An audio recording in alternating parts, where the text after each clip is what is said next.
Olá, sejam bem-vindos a mais uma aula de arte. Eu sou o professor Roberval Carvalho e nesta aula nós iremos falar sobre pintura e representação da cor na história da arte. Qual a importância que a cor exerce na história da arte? Será que se não houvessem as cores, as artes visuais não tivessem sido desenvolvidas como um elemento artístico, a qual lugar pertenceria esta linguagem? Ou qual será o significado que teríamos atribuído a ela se não tivéssemos desenvolvido as artes visuais, esse pensamento artístico no caminho em que hoje nós temos como forma de conhecimento? Então, como objetivo, nós iremos conhecer e analisar a cor e suas classificações, levando em conta o contexto histórico e seu papel na cultura e na arte. Qual a sua cor favorita? Você sabe como surgem as cores? A minha cor favorita é verde, mas eu também gosto de púrpura. Você conhece a cor púrpura? Inclusive tem um filme chamado A Cor Púrpura. Quem sabe você possa assistir esse filme depois e pensar, existe alguma relação entre a história e o nome do filme A Cor Púrpura? Bom, a cor faz parte do nosso cotidiano, certamente você tem uma cor favorita, não é? Utilizamos as cores para nos expressarmos por meio de roupas, acessórios, maquiagens, ambientes. Veja, em tudo a cor está, no nosso dia a dia. Eu, por exemplo, na minha sala, eu tenho branco com creme. No meu quarto, eu já tenho um cinza clarinho com creme. Ou seja, você, de acordo com a forma como você se relaciona com as cores, você vai dando luz, vida à sua personalidade. Então, tudo que você tem, carro, casa, material escolar, sua cama, seu quarto, o ambiente onde você vive, tudo vai sofrer influência de cores a partir da relação que você estabelece com ela. Tem gente que gosta de cores mais claras, tem gente que gosta de cores mais escuras. Eu, por exemplo, não gosto de marrom. Você sabia que existe uma área que estuda a influência das cores sobre a sua personalidade? E cada cor, ela tem uma influência sobre os seus sentimentos, as suas emoções. Fica o convite para que você estude a psicologia das cores e descubra a influência que ela exerce sobre você. E a partir daí, quem sabe, de repente, até escolher melhor as suas preferências para cores. A cor é um elemento simbólico, ou seja, ela traz significados, mas estes significados mudam de acordo com cada cultura e época. Vamos ver então alguns exemplos. No período vitoriano, usar roupas ou colocar papéis de parede da cor verde era sinal de grande estilo e riqueza, porque o pigmento verde era bastante difícil de ser obtido. Então aqui nós já estamos estabelecendo uma relação social no período vitoriano com relação à produção, a facilidade de produzir a cor verde. Como era difícil produzir, se tornava então mais caro ter acesso a esse tipo de cor, mas olha só, estava relacionado à ideia de grande estilo. Nossa, olha, hoje ele está de verde. Então, possivelmente isso estava mais relacionado à nobreza. Se era difícil a produção da cor pigmento verde, então provavelmente a classe menos favorecida, os plebeus, não teriam tanto acesso à cor verde. Curiosidade: apesar do verde ser uma cor da moda, ele era obtido por meio de produtos químicos altamente tóxicos, o que causava o envenenamento em diversas pessoas na época. Agora você imagine, você ganha lá um casaco verde. E o medo, será que eu vou usar esse casaco? Porque com o tempo essa conversa vai se popularizando e as pessoas, de repente, Foi um pouco difícil de tentar entender por que as pessoas de repente estão morrendo, mas de repente com as pesquisas descobre-se que, opa, a química utilizada para a produção desta cor pigmento, ela leva à morte. E quais foram os desafios que vieram na sequência para que o verde pudesse continuar na história da vida, no cotidiano das pessoas, sem que pudesse ser tóxico? Já para os egípcios, o verde, olha como se escreve verde na língua egípcia, simbolizava bondade, crescimento, vida após a morte e ressurreição. Aqui a gente já tem uma diferenciação em relação ao período vitoriano e ao egípcio, e à cultura egípcia. Bom, a vida após a morte egípcia era conhecida como o campo dos juncos ou o campo da malaquita e sempre foi associada à cor verde. Vale uma pesquisa depois da aula para saber por que a vida após a morte na cultura egípcia está relacionada à cor verde. Muitos povos indígenas brasileiros têm como prática a pintura corporal. Gente, a pintura corporal é algo que faz parte da história da humanidade desde os tempos primitivos. E até hoje nós costumamos fazer alguma intervenção no nosso corpo. Veja, por exemplo, as mulheres que maqueiam seu rosto diariamente para dar um ar de mais...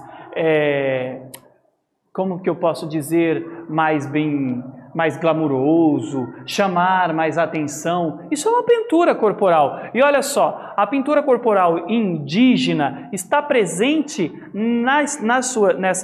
a pintura corporal está presente nos povos indígenas, tá? E cada uma das cores que eles utilizam tem um significado de acordo com a idade da pessoa, cerimônia, sexo, função na tribo. Aqui nós temos então a pintura corporal exercendo uma função de hierarquia. Olha que legal! Bom, vamos então a uma primeira atividade. Qual a importância atribuída à cor? Pense e eu já volto.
E aí, galera, conseguiu fazer a atividade?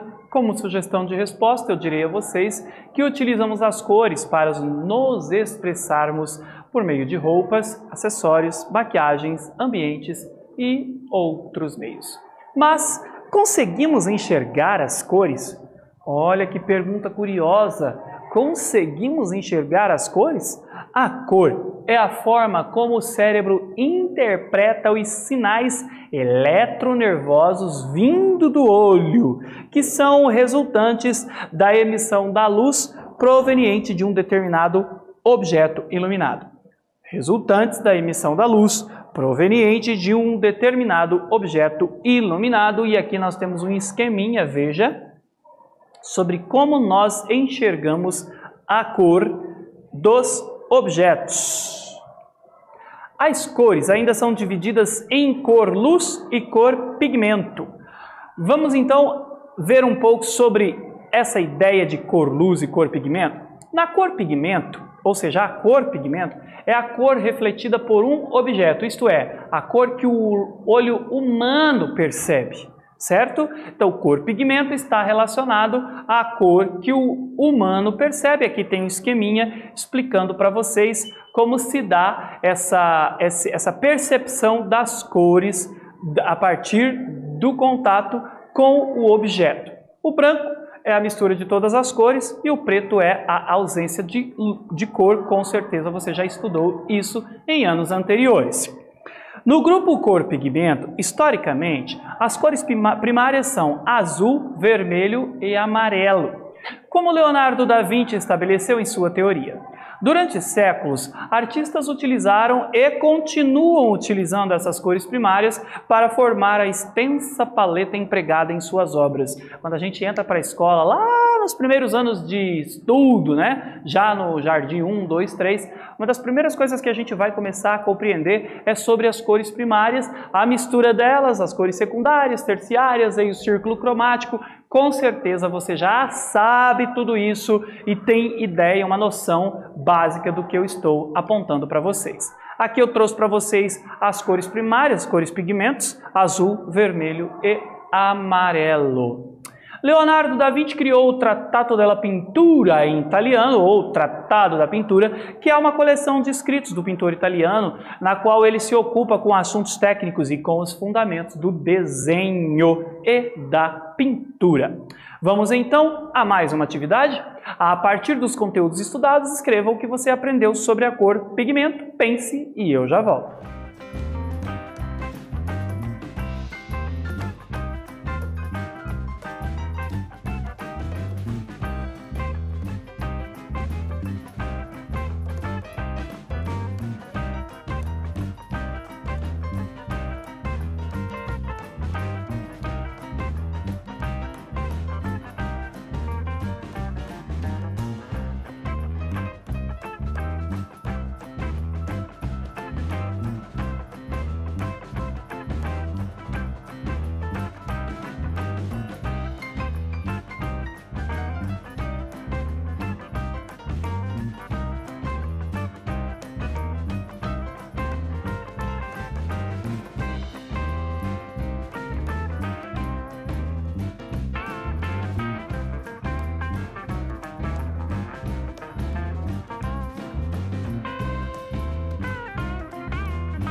E aí, galera, a partir dos conteúdos estudados, escreva o que você aprendeu sobre a cor pigmento. Posso sugerir que a cor pigmento é a cor refletida por um objeto, isto é, a cor que o olho humano percebe. Você tem uma curiosidade, dizem que os cachorros veem preto e branco. Eu, particularmente, nunca pesquisei, mas pense a relação que se estabelece, né, a partir disso. Seria estranho a gente não enxergar colorido.